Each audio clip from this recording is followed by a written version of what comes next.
Brilla Mar del Edén, la última novela de Andrés Ibáñez, se inspira en una famosa serie de televisión. Un avión de pasajeros que va de Los Ángeles a Singapur se estrella en mitad del Pacífico y los 90 supervivientes se ven atrapados en una isla paradisiaca aparentemente deshabitada, donde quedan incomunicados y a merced de toda clase de peligros y misterios.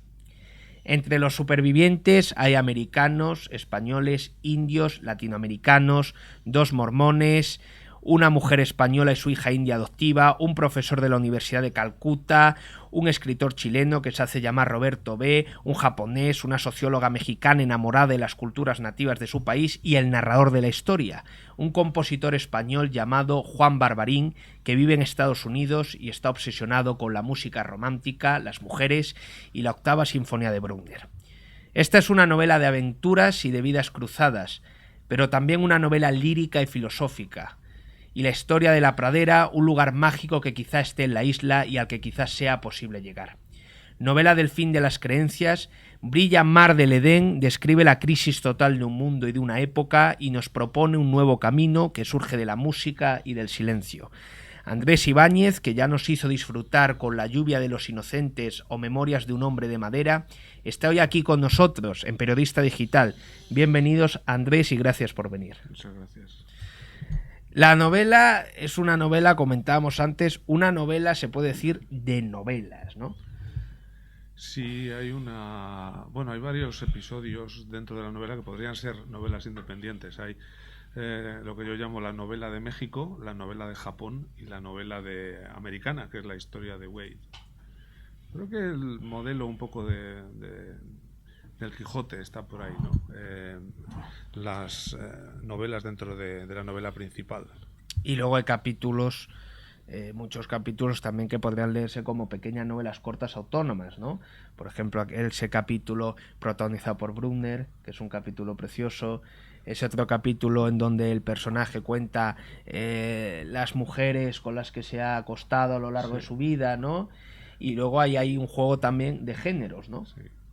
Bueno, hay una lista de las mujeres con las que se acuesta Juan Barbarín en su primer año en Auckland. Sí. En un año solo, ¿no? Es un año muy fructífero para Juan Barbarín, donde creo que hay 31 mujeres, ¿no?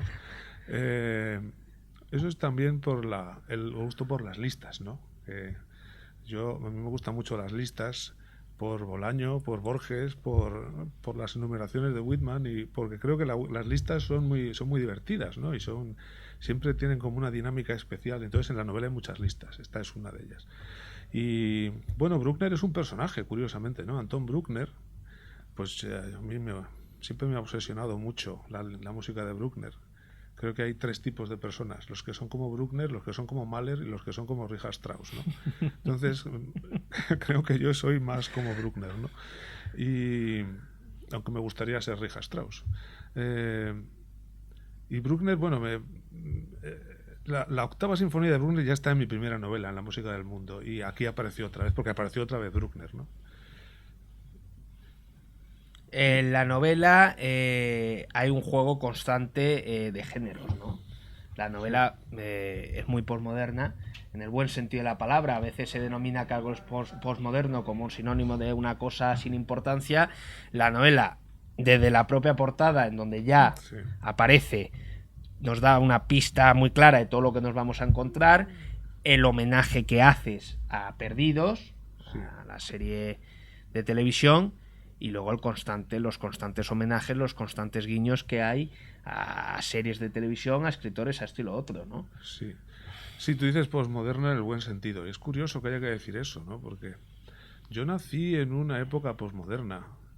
Y yo creo que la posmodernidad en realidad ya casi como época cultural y como época de la estética ha terminado, ¿no? Probablemente con la caída de las Torres Gemelas se acabó la posmodernidad. Empezó otra cosa, no muy agradable. Pero sí, la posmodernidad, para mí la posmodernidad es sobre todo Borges. Es Borges, es Nabokov, es Pynchon, desde luego. Y es todo eso que empieza pues desde los años 50, ¿no? Ahí empieza todo, ahí empieza el interés por la inteligencia artificial y las mezclas, ¿no? El Señor de los Anillos es una de las primeras novelas postmodernas, porque sobre todo esa idea de mezcla, ¿no? De mezcla de géneros, de mezcla de lo alto con lo bajo, de mezcla de tipos de mensajes, ¿no? De mezclar la poesía con la prosa, con la filosofía, con el cómic, con la música, ¿no? Entonces, ahí hay una gran libertad, hay un espíritu de juego, ¿no? Que es lo que yo recibía cuando era niño, ¿no? Lo que pasa es que es muy curioso, estamos acostumbrados a pensar que en el siglo XX, por ejemplo, es un siglo muy rápido, donde todo pasa rápido, y no es cierto, ¿no? El siglo XX es el siglo más lento del mundo, ¿no? Si comparamos con el siglo XIX, la evolución que hay desde el principio del siglo hasta el final, la cantidad de cambios que hay, en el siglo XX hay poquísimos cambios, ¿no? Está la vanguardia, y ahora mismo sigue estando la vanguardia que todavía quiere estar ahí imponiéndose, ¿no? Y la posmodernidad no ha tenido, no ha sido aceptada, ¿no? Yo diría que esta es una novela ya de después de la posmodernidad. La posmodernidad ya se da por hecho, ¿no? Que tú puedes mezclar géneros, por ejemplo, la inspiración en la serie Perdidos, ¿no? Pues tú te inspiras en cualquier cosa. Además, ¿quién sabe de dónde viene la inspiración? Podemos hablar entonces de una novela post-postmoderna, ¿no? Sí, pero eso ya no sonaría muy serio, ¿no?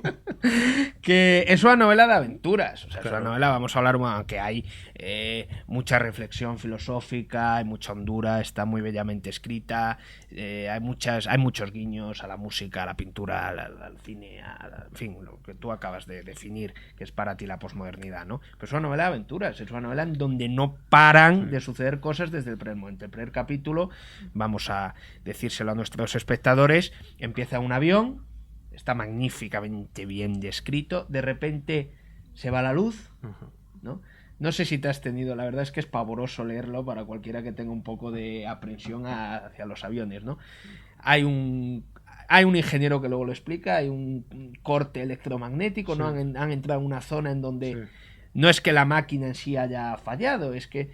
Y entonces amerizan, que además es muy gracioso porque en un momento del personaje, que además yo lo pensaba también según lo leía, dice, pero ¿cómo vamos a amerizar si a lo largo de toda la historia solo lo ha hecho uno en Estados Unidos y es un héroe? Avión. Es verdad. Bueno, sí, yo me documenté mucho con eso, ¿no? Mucho, y la verdad es que la capacidad de documentarse en las cosas más increíbles ahora es muy fácil, ¿no? Me documenté bastante sobre eso, sí, amerizaje realmente de un jet, de un avión grande, solo hubo que hubo en el río Hudson, ¿no? Pero claro, es que el avión acababa de despegar en La Guardia y tenía muy poca velocidad y estaba el Hudson ahí, que es un río muy ancho, ¿no? Sin corriente, sin olas, ¿no? Bueno, y lo que pasó es que el avión amerizó e inmediatamente, claro, empezaron a ir barcos a recoger a los pasajeros. A los 10 minutos el avión se está hundiendo. Claro. O sea, si un avión cae en el mar, se hunde. Claro. Claro, mi avión cae convenientemente al lado de una isla. De una isla, ¿no? Bien, pues una vez que estos personajes llegan a la isla, que al principio están todo el rato, en cualquier momento vendrán, no sé qué, van al avión, cogen libros, cogen ropa, cogen cosas, tal. Nos encontramos con estos personajes en esta isla y lo que tenemos es una novela de aventuras en donde no paran de suceder cosas, ¿no? Esa es la idea, ¿no? Ese es el reto. Escribir una novela donde hubiera muy poca descripción, aunque luego la verdad yo la leo y me doy cuenta de que hay más de la que yo creía, ¿no? Pero mi reto era no describir y que hubiera acción sin parar. Y hay constantemente, pasan muchísimas cosas. Hacen excursiones, encuentran un túnel, luego salen animales, en fin, hablábamos, es un espejo, es un reflejo del mundo, ¿no? De la sociedad ahí, en esa pequeña isla, ¿no? Claro, a mí al tener esos náufragos, ¿no? Que estaban en un avión, sobreviven 90 más o menos, ¿no? Entonces, de esos 90 yo he desarrollado como 60, ¿no? Personajes. Y luego hay muchos más personajes, aparte de los náufragos del avión, porque en la isla hay más gente, luego están las vidas de ellos. Pero en estos náufragos yo ahí quería pues poner muchos tipos diferentes, ¿no? De países diferentes, de religiones diferentes, de ideologías diferentes. Y ver si con un poco una representación del mundo en miniatura. Me figuro que la novela habrás tardado bastante en escribirla, ¿no? Pues no, he tardado poco, ¿no? He tardado 3 años más o menos. Sí, que para ser tan extensa no es mucho. En un libro así me parece que no es mucho. Y te lo has pasado bomba escribiéndola. Me lo he pasado como en mi vida, me lo he pasado muy bien, eso muy se bien, nota. muy bien. Me lo he pasado muy bien. He tenido pocos parones o pocas dificultades. Quizá lo más difícil para mí escribir fue el final.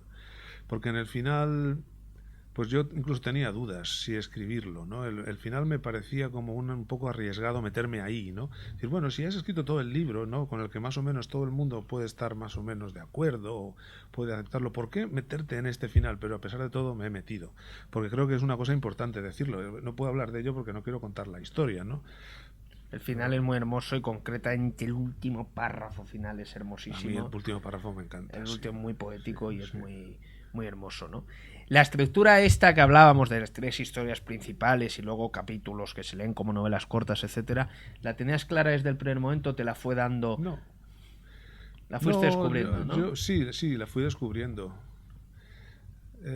No, yo en principio lo que tenía claro era más o menos el molde de la historia que me daba Perdidos, ¿no? Y yo quería seguir ese molde, también porque me gustaba mucho la idea renacentista de la imitatio, ¿no? O sea, hay que imitar, ¿no? Sí, sí. Entonces, Virgilio imitaba a Homero, ¿no? Homero no imitaba a nadie porque no había nadie a quien imitar. Y luego, por ejemplo, no sé, hay una tormenta en la Eneida. Todos los que escribieron tormentas después durante siglos copiaron esa tormenta, ¿no? Claro. Copiar es, pues, Goya copia a Velázquez, copia las Meninas, ¿no? Y, o sea, que quiero decir que la imitatio, vamos a decirlo con ese término renacentista, era lo que a mí me gustaba, porque hay un juego, ¿no? Es imposible imitar nada o copiar nada, incluso aunque quieras plagiar algo, luego el resultado no se parece en nada al original, ¿no? Sales tú, para bien o para mal. Y sobre las novelas, las otras novelas, pues eso fueron surgiendo, ¿no? Yo tenía la novela japonesa es una especie de homenaje a Haruki Murakami, ¿no? Hay varios homenajes. Ya me muy figuraba claros, que ¿no? además a ti te gusta mucho. Hay un homenaje a Murakami en la historia, no en el estilo. La historia de Wade, que es una especie de homenaje a la literatura americana, ¿no? Toda esa vida de Wade. Siempre había querido escribir una novela americana y esta es mi novela americana. Y la otra, la historia de Xochitl, que es una mujer mexicana, esa me da terror pensar en esa historia, ¿no? No sé qué he hecho, no sé si un mexicano leerá eso y dirá, este tío está loco, estos gachupines, ¿no? Se meten a escribir de lo que no entienden. Pues a lo mejor, no sé si los mexicanos lo leerán como una intrusión de un gachupín ignorante, pero primero yo tengo un enorme amor por México, he vivido muchas cosas en México. Algunas de las cosas más fuertes que he vivido las he vivido en México. Y eso es lo que me dio la fuerza para escribir esta historia de México, donde aparecen sicarios y cárteles de la droga y cosas así que yo desde luego no tengo ningún conocimiento directo. Aunque sí tengo un conocimiento directo del miedo en México y de la violencia. Esa sensación, ¿no? Que nunca en ningún otro sitio he tenido. Lo de Murakami, leyéndolo, lo pensaba porque sé que a ti te gusta mucho Murakami. A través de las páginas del ABC Cultural has escrito sobre él varias veces. Sí.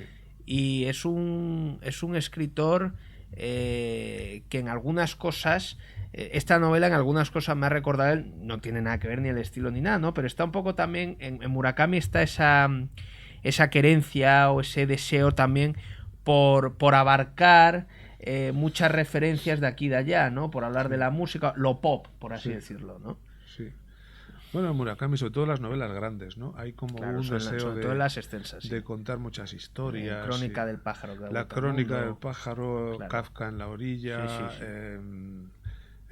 ¿Cuál es la otra? 1964. Sí, que esas tiene dos partes. Pasa que esa se estropea hacia el final, ¿no? Sí. Pero sí, a mí me gusta mucho esa mezcla que hace Murakami de lo pop, como tú dices. De hecho, en Japón le llaman literatura pop. No lo sabía eso. Kenzaburo dice, eso es literatura pop, ¿no? Que también es un gran escritor. Es un gran escritor, no cabe duda, y Murakami la admira mucho, además. Sí, pero esto, muy gracioso eso, ¿no? Cuando dicen es literatura pop, o cuando critican a Banana Yoshimoto diciendo, se parece a Doraemon. Entonces, Banana Yoshimoto tiene una de sus novelas dedicada al creador de Doraemon. ¿Que es Kik-Chen o no? No es Kik-Chen, ¿no? La que tiene dedicada al creador de Doraemon, ¿cuál es? Es una más tarde, Sueño, esa de los sueños. Sí, es posterior. El sueño, sí. Entonces, claro, como si fuera un insulto, ¿no? Se parece a Doraemon, pero si Doraemon es precioso, claro. Doraemon es maravilloso. Entonces, a mí me gusta mucho Murakami y además me da envidia, ¿no? Yo pienso, qué suerte tiene este tío de ser japonés, ¿no? Si fuera español, no sé, no le diría caso a nadie, ¿no? Si fuera de Cuenca... Yo tenía un amigo, cuando publiqué mi primera novela, La música del mundo, en la segunda o la tercera página aparecen un gato y un perro hablando, ¿no? Tenía un amigo escritor que me decía, nadie te va a publicar un libro que en la primera página hay un gato hablando, ¿no? Joder, pues eso Y es el yo coloquio decía, de los madre perros. mía, desde luego, y hay muchos gatos. Pero claro, en las novelas de Murakami los gatos hablan Sí. y nadie le molesta, ¿no? Precioso, sí. Hay un personaje, un escritor que ese guiño me ha hecho mucha gracia, aparte es esto completamente, se identifica, vamos, no lo ocultas, que es Roberto B. El personaje dice que Roberto B, el protagonista, le pone un poco nervioso, sin saber muy bien por qué, y dice que en un momento determinado están jugando a un juego que se llama El Tercer Reich, que es una de las últimas novelas que se ha publicado de Bolaño, ¿no? Aquí en España. Bueno, se llama Roberto B. Roberto B. No se llama Roberto Bolaño. Está jugando a un juego que se llama El Tercer Reich, pero eso es un juego de rol, ¿no? Sí, que Bolaño sea como él, un escritor chileno educado en México, que escriba poemas parecidos a los de Bolaño. Es mera casualidad. Es mera casualidad. No, esto es otro de los homenajes. No sé si homenaje. Sí, al protagonista le pone frenético Bolaño, ¿no? No Bolaño, el personaje, ese chico que está ahí, ¿no? Sí. No se sabe muy bien por qué, porque en realidad él no tiene ninguna razón, la razón la tengo yo, ¿no? Entonces está desesperado con él, ¿no? Porque dice, primero Roberto B. le cuenta que se ha acostado con 10 o 15 mujeres, entre ellas una que a él le gusta. Entonces está el tío furioso, ¿no? Entonces hasta que descubre, en el juego este de rol, en el Tercer Reich, que es como jugar la Segunda Guerra Mundial una y otra vez, siempre gana, ¿no? Hasta que descubre que hace trampa. Sí. Hace trampa. Entonces se indigna, hace trampa, pero claro, es que eso es lo que hace un artista, es hacer trampa. Lo que hace un escritor es hacer trampa. En eso consiste el juego, ¿no? Porque es un juego y hay que hacer trampa. En esa isla paradisiaca, en la que están bastante bien, que van construyendo cabañas, un poco utópica y tal, la cosa empieza a desbaratarse y hasta ahí vamos a desvelar, no más. Cuando empiezan a poner normas, ¿no? Sí, cuando empieza la ley, ¿no? Sí. Sí, hay diferentes facciones en la isla. En la isla, sí. Hay personas entre los náufragos, ¿no? Hay algunos, pues más o menos normales, digamos, o lo que a mí me parece normal, y luego hay gente muy fanática, ¿no? Entonces hay un grupo liderado por un millonario, ¿no? Que empiezan a establecer lo que sería la civilización, las normas, el dinero, los castigos, la cárcel, ¿no? Y ahí es donde empieza un poco a desbaratarse, dices tú, sí. Lo que pasa es que la isla no permite eso. La isla tiene una personalidad propia, ¿no? Sí, y la isla ayuda en cosas y prohíbe cosas, ¿no? Abre cosas y cierra cosas, y eso no permite que siga. Eres, lo hemos comentado antes, crítico en el ABC Cultural. Has hablado de Murakami, hemos hablado de Bolaño, en fin. Me gustaría que nos dijeras algunos escritores contemporáneos que te gustan, a los que sigues, tal, extranjeros y también españoles. Bueno, no sé si soy la persona adecuada, porque yo cuando pienso en escritores no pienso en contemporáneos o antiguos. Yo leo contemporáneos y leo antiguos. Es una pregunta que creo que se la hacen a muchos escritores. Yo no conozco a ningún escritor que la haya contestado jamás, ¿no? ¿Cuáles de tus contemporáneos te gustan? ¿No? Eso nadie contesta, ¿no? Todo el mundo sale por la tangente. Alguno hay, que sí contesta. Sí, algunos, pocos, pero... Bueno, hombre, yo creo que hay escritores españoles que me gustan. Me gusta mucho Vilamatas, me gusta Javier Marías. Creo que esos son grandes escritores, no cabe duda, ¿no? Y me gustan otros. Lo que pasa es que ahora, pues mira, Mario Cuenca acaba de sacar una novela que me gusta mucho, pero... El otro día le hice yo una entrevista por los hemisferios. ¿Y extranjeros, por ejemplo? ¿Paul Auster te gusta? Paul Auster, no demasiado. ¿Sabes por qué te lo pregunto? Porque a mí, yo asocio, sin que tengan demasiado que ver, no sé muy bien por qué, a mí me gusta mucho Paul Auster, pero lo asocio a Murakami, fíjate. Ya. No, Paul Auster nunca me ha interesado mucho. Ya, pues yo hago... Casi lo que más me gusta de él es El país de las últimas cosas. Sí. Es un libro muy, muy bonito, muy misterioso, ¿no? Pero luego muy terrible también. No es para mí. ¿No? Me parece bien, ¿no? Pero no es para mí. Ya. ¿Y qué otros? Contemporáneos, no sé, me gusta Sebald, me gusta Murakami, me gusta, yo qué sé. ¿De los ingleses? de los ingleses, como quién, por ejemplo. Pues no sé, de esta generación de McEwan y todos estos. McEwan, sí, McEwan está bien. Me gusta sobre todo, me gusta esta de la Segunda Guerra Mundial. Expiación. Expiación Sí, está muy bien. Tiene una estructura muy inteligente. Pero, no me vuelve loco. Ya.